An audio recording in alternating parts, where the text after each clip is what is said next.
En todo el país se aceleraron los tiempos y la vacunación contra el COVID pasó de los grupos de riesgo a los adultos, luego a los jóvenes y ahora ya llegó al grupo etario de los más chicos, entre 3 y 11 años. Pero claro, acá se plantea una situación. Siempre se consulta con el profesional médico sobre aplicar o no una vacuna. Muchos profesionales tienen un cierto recelo o todavía esperar en aconsejar la aplicación de esta vacuna, porque así nos lo han manifestado muchos familiares, conocidos, que sus médicos les han dicho espera un poco antes de aplicarle la vacuna. Y esto se ve también en la cantidad de personas que han inscrito a sus chicos. Solo un 30% de la población entre 3 y 11 años en la provincia de Santa Fe hasta el momento se ha anotado para recibir las dosis de la vacuna contra el COVID. Nosotros hemos invitado en esta tarde a Andrea Uboldi, ella es médica pediatra, infectóloga, le agradecemos el contacto para, consultarle sobre la vacunación hacia los menores y estos planteos que presentan diferentes profesionales. ¿Cómo estás, Andrea? Buenas tardes. ¿Qué tal? Muy buenas tardes. Andrea, ¿por qué algunos profesionales están todavía esperando antes de recomendar la aplicación de esta vacuna? Bueno, creo que en general con esta vacuna sucedió lo mismo que sucedió con algunas situaciones durante la pandemia. Hay un problema en la comunicación. Y me parece que en ese sentido, si vos recordás, desde el anuncio de la ministra de Salud, las distintas sociedades científicas, entre ellas la Sociedad de Pediatría y la Sociedad de Infectología Pediátrica, pidieron una reunión con el Ministerio de Salud para tener un poco más de información con respecto a los datos. En general nosotros estamos muy acostumbrados a tener datos, es decir, estos datos sirven para decir, bueno, esta vacuna funcionó, cuáles son los riesgos de los probables efectos adversos y cuál es la chance de que esta vacuna proteja o no. Y en este momento, en el marco de la pandemia, muchos de estos procesos están acelerados y en el caso de la vacuna o de la vacunación pediátrica, son pocos los países que han comenzado a vacunar a esta edad. Quizá muchos de los países porque tuvieron un cimbronazo muy grande de la variante Delta y eso complica muchísimo las estrategias de campaña. Y creo que en este sentido Argentina lo que trató de trabajar es hacer un modelo matemático o evaluar cuál sería el impacto de la variante Delta con niños no vacunados y con niños vacunados. Porque comprendamos que al momento en el que estamos ahora, con cierta estabilidad epidemiológica, es decir, con pocos casos, pero con la variante Delta siempre en amenaza, si el virus entrara, va a ir a buscar específicamente a los que no están vacunados. Y ahí entonces tenemos un gran volumen que está vinculado con adolescentes entre 17 para abajo y a los niños, niñas entre 3 y 11 años. Y esa población, se va a infectar, puede tener algún riesgo de complicaciones, aunque es bajo, pero puede existir y que requiere internación.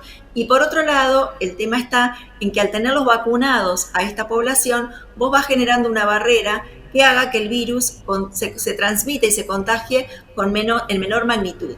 Entonces la apuesta está vinculada a correrse de las poblaciones de riesgo, que ya en su mayoría tenemos buenas coberturas en Santa Fe y en el país, y avanzar sobre aquellos que son ahora la posibilidad de reservorio donde el virus va a quedar, que son los adolescentes y los niños. Y ahí hay que analizar qué vacunas están disponibles. En el caso de los adolescentes entre 12 y 17, tenemos vacuna de Pfizer. Hubo un enlentecimiento en la llegada de estas dosis, por eso muchos consultaron por qué no vamos más rápido. Bueno, esto se está regularizando y es muy importante porque pensemos que todo este pool de adolescentes en este momento se están yendo a Bariloche o están haciendo viajes y esto genera que en esos espacios uno sabe que las medidas de autocuidado no se van a cumplir y que se van a encontrar con poblaciones de otros lugares, con lo cual el riesgo de traer a la provincia o a la localidad a alguno infectado existe. Y por otro lado, en el caso de los niños de 3 a 11 años, todas las actividades que planeemos, desde vacaciones, desde actividad presencial escolar, asistencia a clubes, cumpleaños y vida social, va a también estar enmarcada en que estos niños y niñas pueden ser un riesgo de estar infectados porque no tienen la protección de la vacuna y en ese sentido esta es la idea que la propuesta del Ministerio de Salud de la Nación ha generado. Existe entonces la seguridad de que la vacuna es buena. Lo que pasa es que hay muchos profesionales que están esperando la publicación de los datos. Este sería el inconveniente.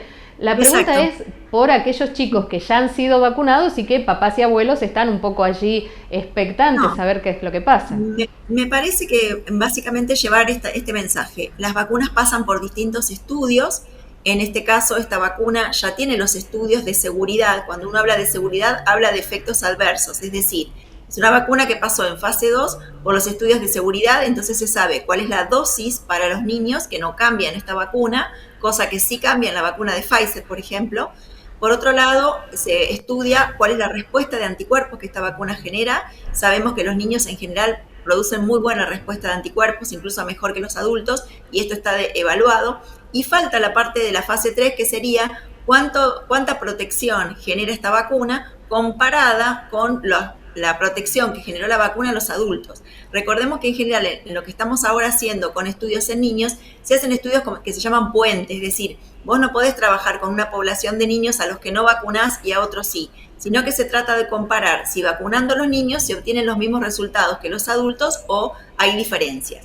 Pero con respecto a la seguridad, es una vacuna muy bien utilizada. En Argentina hay casi 10 millones de personas que recibieron esta vacuna y es de todas las vacunas que venimos utilizando la que ha tenido menos efectos adversos moderados o severos comparados con las otras candidatas. Y el modelo o el formato de producción de esta vacuna es uno que ya conocemos los pediatras porque tenemos otras vacunas en calendario como hepatitis A, como la vacuna de polio inactivada que se llama Salk, también la vacuna antigripal, o sea que son vacunas que uno sabe que no tienen mayores complicaciones con respecto a la reactogenicidad, que es la seguridad.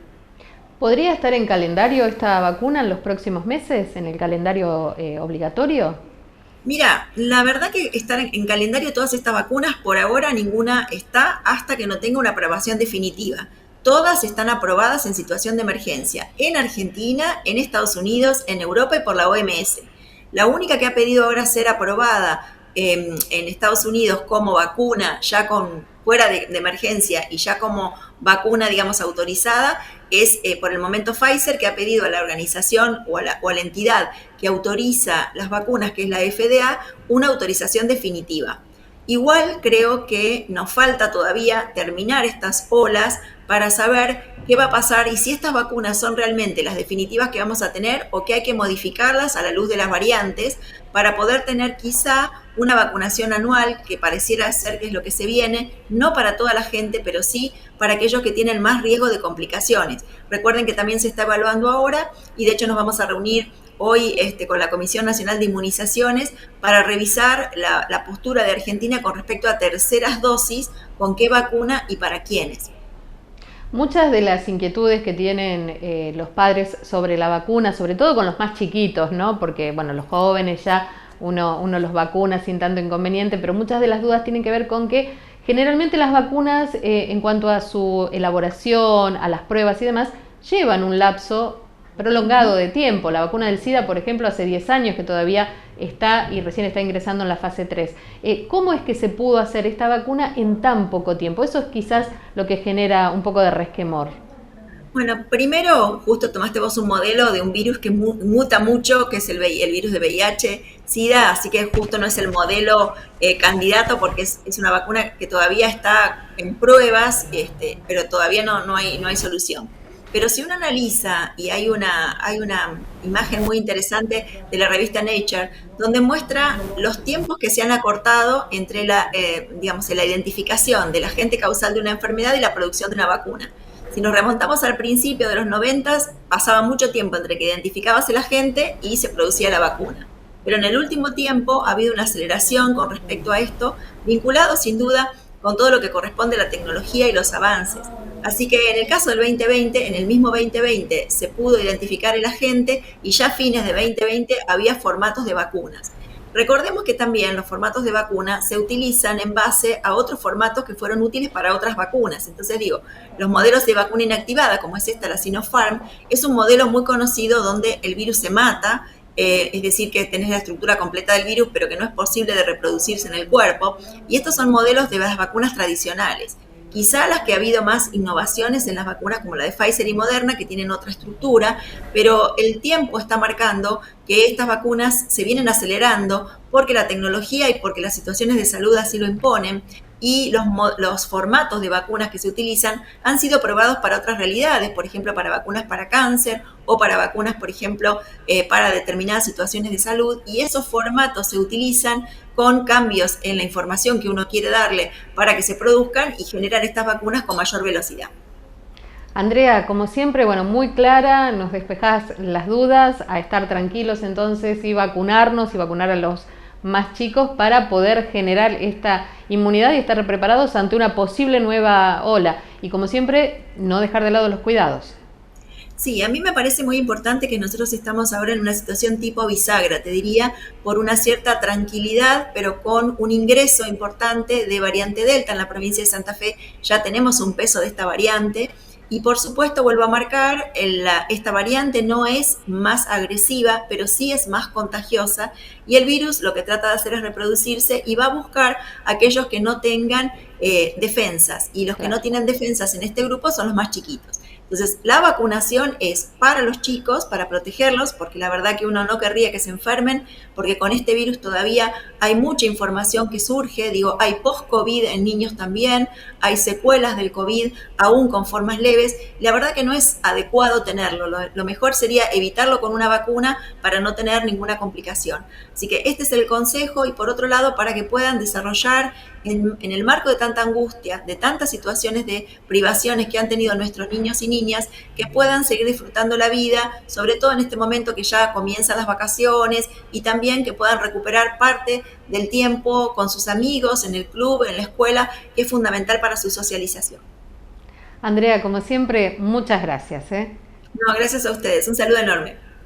Así estábamos con Andrea Uboldi, médica pediatra, infectóloga, que nos despejaba estas dudas, y la recomendación, como siempre, es poder vacunarnos y vacunar a los más chicos también. En cuanto a esta resistencia de algunos médicos, tiene que ver con que, bueno, todavía no han visto la información publicada, pero que estos estudios ya están realizados. Así que de esta manera, entonces, a seguir cuidándonos para evitar una futura nueva ola de COVID en el país.